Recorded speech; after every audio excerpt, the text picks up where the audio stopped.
నమస్కారం అమ్మ. ఈరోజు మనం తెలుసుకుంటున్న అంశం ఏంటంటే 6వ తరగతి తెలుగులో 8వ పాఠ్యాంశమైన మేలు కొలుపు అనే పాఠ్యాంశానికి సంబంధించిన టోటల్ నోట్స్ను చూద్దాం.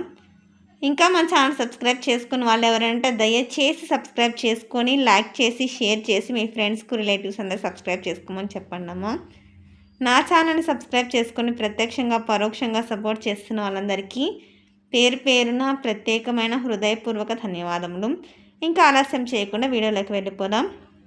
మొదటి ప్రశ్న, దీనజనుల హక్కుల కోసం పోరాటం, నిజమైన స్వర్గం అని పిలుపునిచ్చిన కవిని గురించి రాయండి.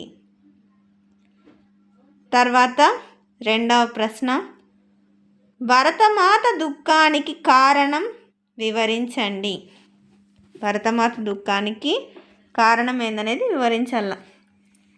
తర్వాత నెక్స్ట్ మూడవ ప్రశ్న, భారతమాత గొప్పతనాన్ని కవి ఏమని వర్ణించాడు? భరతమాత యొక్క గొప్పతనాన్ని కవి ఏమని వర్ణించాడు? తర్వాతి ప్రశ్న, స్వరాజ్య రథం ఎప్పటిదాకా సాగాలని కవి భావించాడు? తర్వాతది ఇది కంటిన్యూషన్ అన్న. తర్వాత నెక్స్ట్ భాషాంశాలు వస్తాయి. ఇక్కడ భాషాంశాలు చూడండి, మళ్ళీ చెప్తున్నాను, కొద్దిగా అక్షరాలు కనుక క్లియర్ కనిపించకపోతే నెట్ క్వాలిటీ పెంచుకొని స్క్రీన్ షాట్ తీసుకున్నాను. భాషాంశాల్లో రెండవ, క్రింద ఇచ్చిన పదానికి సమానార్థక పదాలు వాక్యాలలో ఉన్నాయి, వాటిని గుర్తించి రాయండి. తల్లి అంటే జననీమాత, నారి అంటే వెలది పొలతి, తరుణం అంటే సమయం కాలం, పాతకం అంటే పాపము అంటే పాతకము దురితం. తర్వాత నెక్స్ట్, క్రింది వాణిలో ప్రకృతి వికృతులను జతపరచండి.